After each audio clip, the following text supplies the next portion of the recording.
नमस्कार भाई। आज हम पढ़ेंगे सेवंथ क्लास का जो चैप्टर है मोशन एंड टाइम साइंस के अंदर। ठीक है भाई, तो चलो शुरू करते हैं एनसीईआरटी बुक से। In class sixth you studied about various types of motions. तो क्लास जो सिक्स्थ में हमने कई प्रकार के मोशन पढ़े हैं। You studied that A motion could be along a straight line. तो वो एक स्ट्रेट लाइन के अकॉर्डिंग भी हो सकता है। अभी कोई जैसे कोई चीज चल रही है तो वो इस स्ट्रेट लाइन के साथ साथ चल सकती है। जैसे हमने कोई गेंद ले ली या कोई ढलान में कोई यहाँ डाल दी तो स्ट्रेट लाइन के साथ ही चलेगी ना वो चीज। ठीक है भाई, तो गेंद डालेंगे जैसे ढलान के अंदर तो ठीक है, या कोई चींटी है और वो एक लाइन पे चल रही है तो उसको बोलेंगे हम motion in A straight line. ठीक है, इसी का दूसरा नाम है rectilinear motion. It could be periodic और सर्कुलर वे। और हमने पेरियोडिक मोशन भी पढ़ा है। तो पेरियोडिक मोशन का मतलब होता है अभी कोई भी चीज बार बार एक रेगुलर इंटरवल में आगे पीछे जाते रहे। जैसे कि हमने यहाँ पर कील ठोकने हैं कहीं पर भी तो क्या करेंगे, यहाँ पे हैमर लगाएंगे फिर लगाते रहेंगे। तो बार बार इंटरवल में वही टू एंड फ्रो का मतलब आगे और पीछे मूवमेंट हो रहा है ना, तो उसको बोलते हैं ऑस्टिलेटरी मोशन। समझ में आया? अच्छा, तीसरा है भी हमारा सर्कुलर मोशन। अब ये सर्कुलर मोशन क्या होता है? सर्कुलर मोशन का मतलब होता है सर्कल के अंदर घूमना। जैसे कोई सर्कल खींच दे भी, या जैसे एक बच्चों का होता है ना मैरी गो राउंड, आप भी कभी बैठे होंगे। वो बच्चे जैसे उसमें घोड़े होते हैं, है ना, घोड़े हैं और वो ऐसे घूमता है वो। ठीक है ना, कहीं पर भी जब मेले में जाते हैं तो ऐसा देखने को मिलता है। तो मैरी गो राउंड जिसको हम बोलते हैं, तो वो किसका एग्जाम्पल है? तो वो आपका एक सर्कुलर मोशन का एग्जाम्पल है। ठीक है, can you recall these three types of motions? तो हमने रिकॉल कर ली भाई। Table 1 gives some common example of motions, justify the type of motion in each case. तो some example of different types of motions. तो example motion के भाई, shoulders इन ए march past वे। तो वो एक मार्च पास्ट के अंदर चल रहे हैं तो कौन सा मोशन कहेंगे हम? Rectilinear motion. ठीक है, bullock cart moving on a straight road. तो सीधे भाई जो बैलगाड़ी जा रही है तो क्या कहेंगे उसको? भाई वो भी एक रेक्टिलिनियर मोशन है, या यूं कहें भी एक मोशन है along a straight line. Hands of an athlete in a race. कोई भागता है तो क्या करता है? टू एंड फ्रो, आगे और पीछे ऐसे करता है ना, तो वो कौन सा मोशन होगा हमारा? Oscillatory motion. अच्छा भाई, pedal of A bicycle in motion. भाई तो पेडल हम लगाते हैं तो ऐसे घूमते हैं ना, वो सर्कल बनाता है तो सर्कुलर मोशन। भाई motion of the earth around the sun. भाई तो अर्थ जो है वो चारों तरफ घूम रही है ना, सन के चारों तरफ, तो उसको हम क्या कहेंगे? एक सर्कुलर मोशन। हालांकि वो एलिप्टिक होता है लेकिन फिलहाल क्लास के लिए हम इतना ही समझेंगे कि सर्कुलर मोशन है। Motion of A swing motion of A pendulum. जैसे घड़ी आपने पहले देखी होंगी, ठीक है ना, अब तो हम डिजिटल वॉच का प्रयोग करते हैं और उसमें क्या होता है भाई, इस तरह की घड़ी है, ठीक है, और इसमें एक वो लटका होता था नीचे, पेंडुलम बोलते थे। और ये एक जो होता था ना मेटेलिक का बना होता था, इसको बोलते हैं बोब। क्या बोलते हैं इसको? बोब। ये मतलब पूरा सिस्टम ऐसे टू एंड फ्रो ऐसे मूव करता था। ठीक है, तो ये जो है भाई, ये भी आपका कौन सा हो जाएगा? Oscillatory motion. It is common experience that the motion of some object is fast while the some others is slow. तो ये आपने एक्सपीरियंस किया होगा कि कुछ तो तेज गति से चलते हैं और कुछ धीमी गति से भी, स्लो और fast. We know that some vehicles move with faster speed than others. कुछ क्या करते हैं? दूसरे व्हीकल की अपेक्षा तेज गति से चलते हैं। इवन द सेम व्हीकल में मूव स्लोवर और फास्टर एट डिफरेंट। भाई एक ही व्हीकल है, वो स्लो हो सकता है, फास्ट हो सकता है, ठीक है, एट डिफरेंट, भाई अलग अलग, मतलब अगर हम नजरिए से देखें उसको। Make a list of 10 objects as fast and slow. भाई तो आपको अपनी बुक के अंदर देख सकते हो भाई, vehicles moving in the same direction on the road. अब एक डायरेक्शन के अंदर ये मूव कर रहे हैं भाई, तो एक डायरेक्शन के अंदर ये मूव कर रहे हैं सारे के सारे, ठीक है ना, तो क्या होएगा? अब ये जो गाड़ी आगे है इसके अंदर, इसको हम क्या कहेंगे? अभी इसकी स्पीड ज्यादा है, ठीक है ना। तो vehicles are moving on a straight road in the the same direction, we can easily find which one of them is moving with faster speed than the other. तो अगर जैसे बच्चों की कोई रेस करवाते हैं और कहेंगे भाई यहाँ से भागना है और वहां तक हाथ लगा के आना है, तो हम तेज तेज भागेंगे। जो बच्चा तेज भागकर आगे चला गया तो हम कहेंगे इसकी स्पीड ज्यादा है ना। और यह कहेंगे जो पीछे उनको कहेंगे कि वो स्लो मोशन में है, ठीक है ना। अच्छा भाई, ये एक्टिविटी क्या दे रखी है, tells the position of some vehicles moving on a road in the same direction at some instant of time. तो ये किसी टाइम पर फोटो खींच ली भाई, ठीक है ना। नाउ सी फिगर 2, दूसरी जो फिगर है वो नीचे दिखाई, position of vehicle shown in figure 13.1 after some time. तो position of the same vehicle after some time from your observation of the two figures try to find answer the following question, which vehicle is moving the slowest of all and which one of them is moving the fastest of all। भाई तो ये तो हम देख करके पता लगा सकते हैं ना कौन सा फास्ट है और कौन सा स्लो व्हीकल है, पता लगा सकते हैं भाई। तो the distance moved by objects in a given interval of time can help us to decide which one is slower और faster. The distance moved by objects, अब जो ऑब्जेक्ट्स जो भी जैसे गाड़ी है या कोई भी चीज है तो वो कितनी डिस्टेंस को कवर कर रहा है इंटरवल ऑफ टाइम में। भी 5 मिनट में वो वाहन जो है, वो गाड़ी जो है वो कितनी डिस्टेंस ट्रेवल की, दूसरी जो गाड़ी थी उसने कितनी, तो उससे अंदाजा लगा जाता है कि भाई ये स्लो है और ये फास्ट है।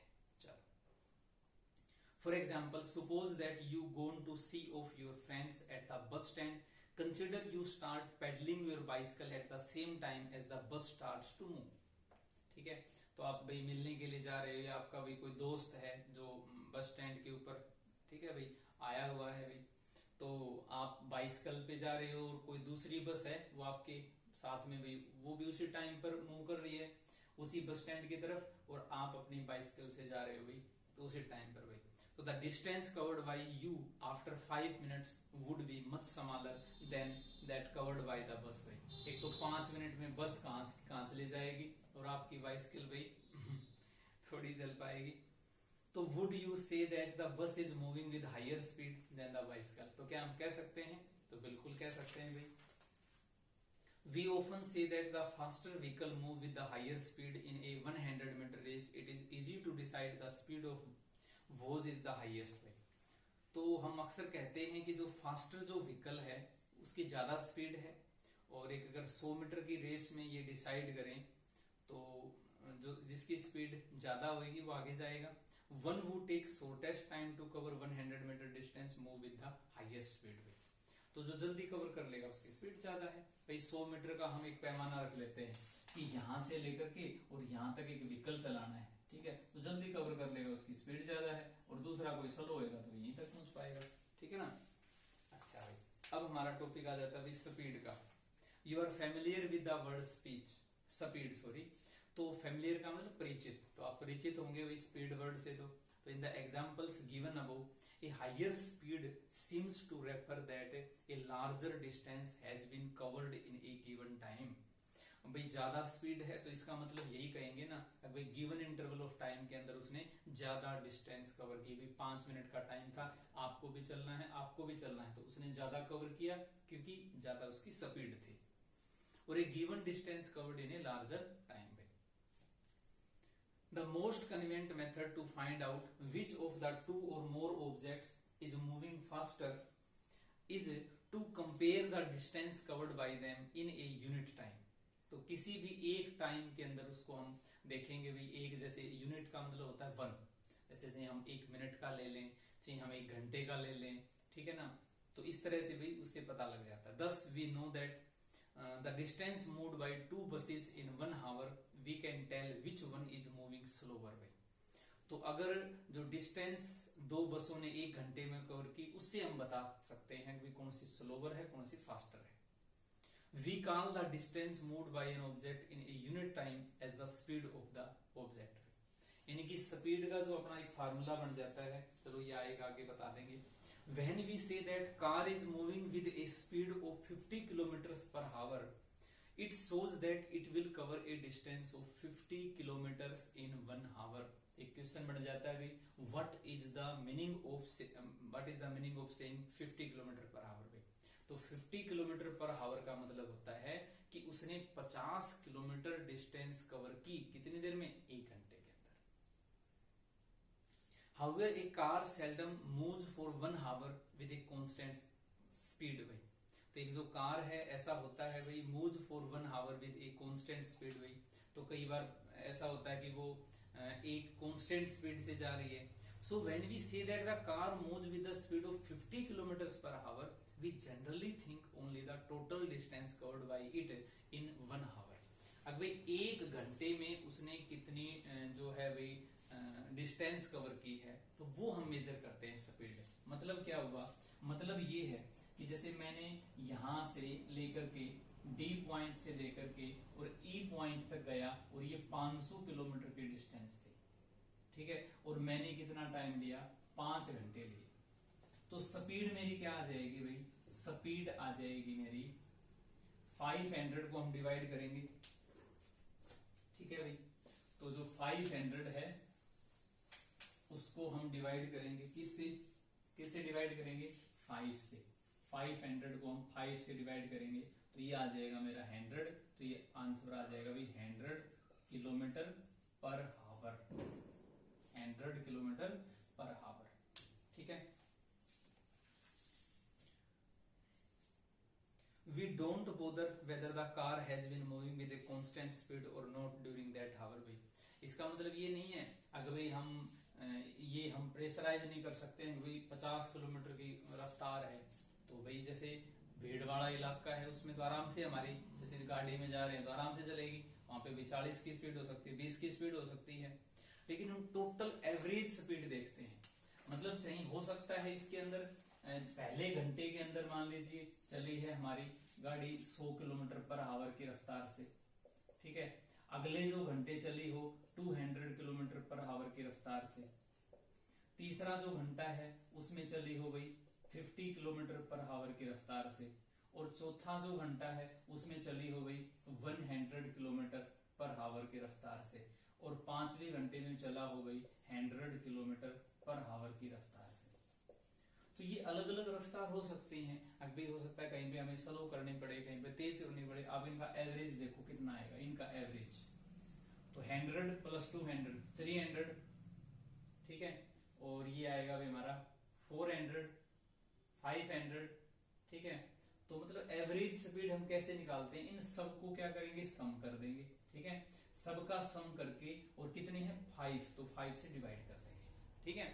तो एवरेज स्पीड हम ऐसे निकालते हैं, ठीक है भाई। तो ये एवरेज स्पीड को हम देखते हैं, ये 50 किलोमीटर प्रति घंटा कहने का मतलब यही होता है। अगर भाई जनरली जो एवरेज स्पीड है वो इतनी है। The speed measured here is really the average speed of the car. In this book we shall use the term speed for the average speed. आगे ना कि हम speed वर्ड का यूज करेंगे, ठीक है भाई।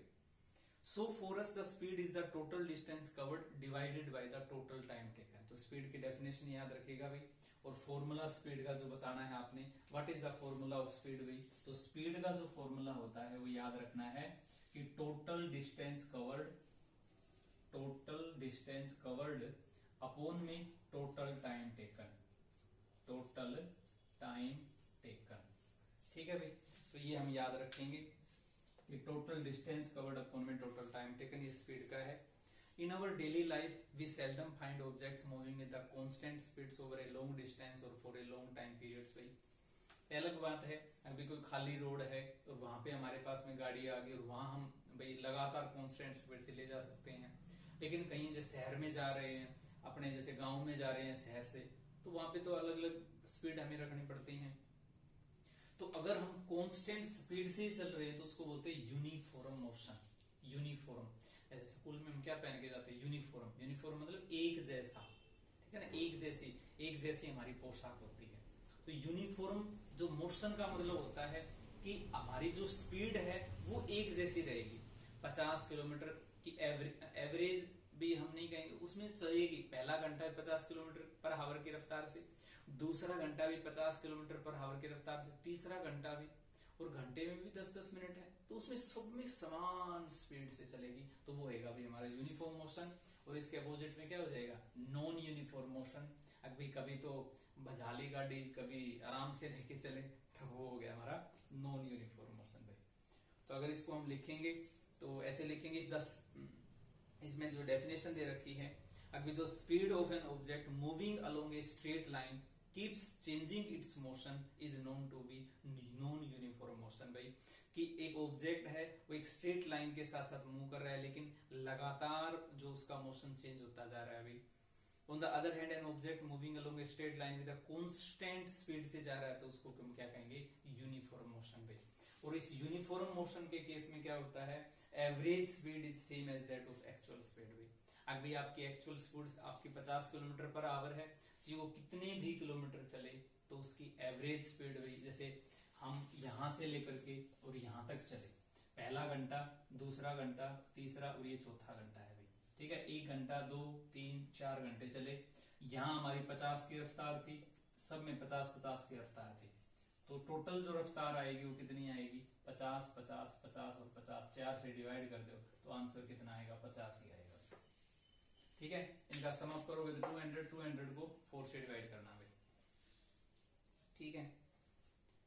अच्छा जी, आगे आ जाओ भाई। We can find the speed of a given object once we can measure the time taken by it to cover a particular distance. In your previous class you studied how to measure distance, but how do we measure time? Let us try to find out भाई। अब आ जाता है अपना topic भाई, measurement of time.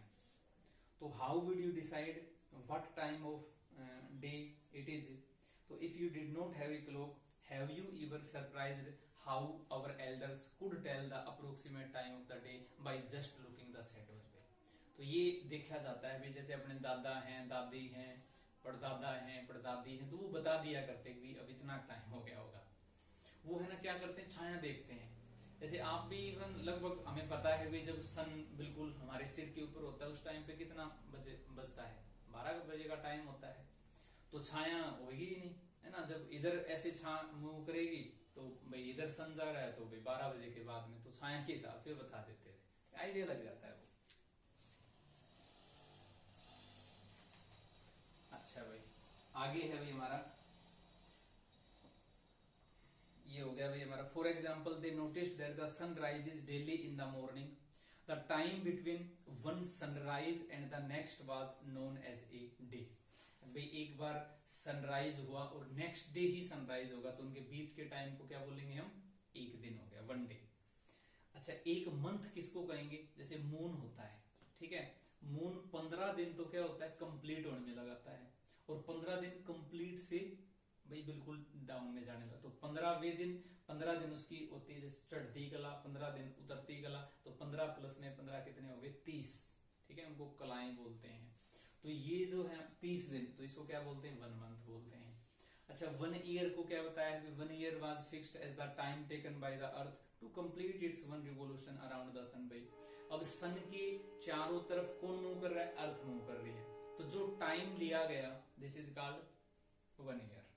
Often we require to measure interval of time which are shorter than a day. लेकिन जैसे दिन में हमें कोई एक्टिविटी करनी है, अब भाई इतनी देर में हम भोजन बनाएंगे, इतनी देर हम पढ़ाई करेंगे, तो उसके लिए हमें छोटा टाइम पीरियड चाहिए। तो वॉचेस और clocks are perhaps the most common time measurement device पे, आजकल सबके पास होते हैं भाई। Have you ever surprised how watches and clock measure time, ठीक है। तो कैसे वो मेजर करती हैं, तो आप देख पा रहे होंगे भाई, ये वॉल क्लॉक है जिसमें पेंडुलम दिखाया है, इसके बाद ये टेबल क्लॉक है, ये फिर आपकी डिजिटल क्लॉक है, और ये फिर यहाँ पे भाई डिजिटल क्लॉक, ये पेंडुलम एक और ये कई लटका रखे हैं।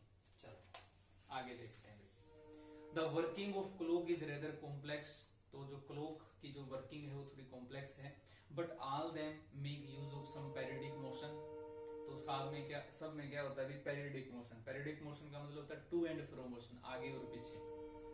One of the most well known periodic motion is that of a simple pendulum. A simple pendulum have a piece of stone or a small metallical ball suspended from a rigid stand with the help of a thread way। तो इसके अंदर ये होता है कि एक thread आप ले लो, ठीक है ना। ऐसे आपको पेंडुलम, एक पत्थर ले लो, पत्थर से क्या हो गया, आपने थ्रेड बांध दिया तो आपका पेंडुलम बन गया। ठीक है, घड़ी में थोड़ा वो मेटल वाला लगा होता है, तो पेंडुलम को समझने का हिसाब है। यहाँ पे कुछ चीज है ना ऊपर, और उसके बांध के लटका दिया आपने पेंडुलम, इस तरह से आप समझ लो भाई। अच्छा, ये जो मेटेलिक जो बाल उस घड़ी के अंदर लगा होता है उसको क्या बोलते हैं भाई? बोब बोलते हैं। क्या बोलते हैं? Bob. Figure 4a represents the pendulum at rest in its mean position पे। तो देखो ये जो फिगर में दिखाया गया है ना, बिल्कुल जब बीच में होता है, बिल्कुल जब कहां होता है, ये बीच में है ये आपका बोब, तो हम कहेंगे कि मीन पोजीशन में है। ठीक है ना? तो the metallical ball is known as the bob of the pendulum, represents the pendulum at rest in its mean position. When the bob of the pendulum is released after taking it slightly to one side, it starts to move to and fro. So the to and fro motion of simple pendulum is an example of an oscillatory or a periodic motion. दोनों नाम है, oscillatory motion कहें या periodic motion कहें। यानी कि ये कह रहे हैं अभी जैसे आपने यहाँ लटका लिया किसी से, और आपने यहाँ से थोड़ा सा इसको उठा करके और फिर यहाँ से छोड़ दिया, तो यहाँ फिर आ गया मेन पोजीशन पे, तो इसका एक रिवोल्यूशन माना जाएगा। ठीक है, एक जो ओसिलेशन माना जाएगा, एक चक्कर माना जाएगा वो। ठीक है भाई, तो एक ओसिलेशन फिर आ गया ये। ठीक है ना? तो इस तरह से तो उसको एक ओसिलेशन बोलते हैं। तो जितना टाइम ऐसे लगता है, इसको अगर हम ओ माने, इसको ए पॉइंट माने, इसको बी पॉइंट माने, मान लीजिए, तो ए से हमने डाल दिया, जैसे उठा करके आराम से, धक्का नहीं लगाना, उसको आराम से डालना है। ठीक है, तो डाल दिया, फिर ऐसे मूव करेगा, फिर ये मीन पोजीशन पे आएगा, तो उसको हम क्या बोलेंगे? टाइम पीरियड बोलेंगे। यानी कि एक ऑसिलेशन को कंप्लीट होने में कितना टाइम लगा, उसको क्या बोलते हैं? हम टाइम पीरियड बोलते हैं। ठीक है, याद रहेगा। तो the pendulum also complete it's one oscillation when it Bob starts moving from one extreme. Extreme का मतलब होता है वन साइड, एक्सट्रीम मानी छोर, एक ओर से। ठीक है, एक्सट्रीम। तो एक extreme position B and comes back to A, the time taken by pendulum to complete one oscillation is known as time period. तो उसको क्या बोलते हैं? हम टाइम पीरियड। ठीक है भाई, चलो जो अभी बच गया उसको अगले पार्ट में हम समझेंगे। अभी के लिए इतना ही। ठीक है भाई, तो आगे आपका डिस्टेंस, टाइम ग्राफ, यूनिट्स वगैरह हैं वो बच जाते हैं, वो अभी हम करेंगे अगले पार्ट के अंदर। ठीक है, ओके। अगर आपको कोई चीज समझ में नहीं आई हो तो कमेंट करके मुझे अभी बता दीजिए। ठीक है।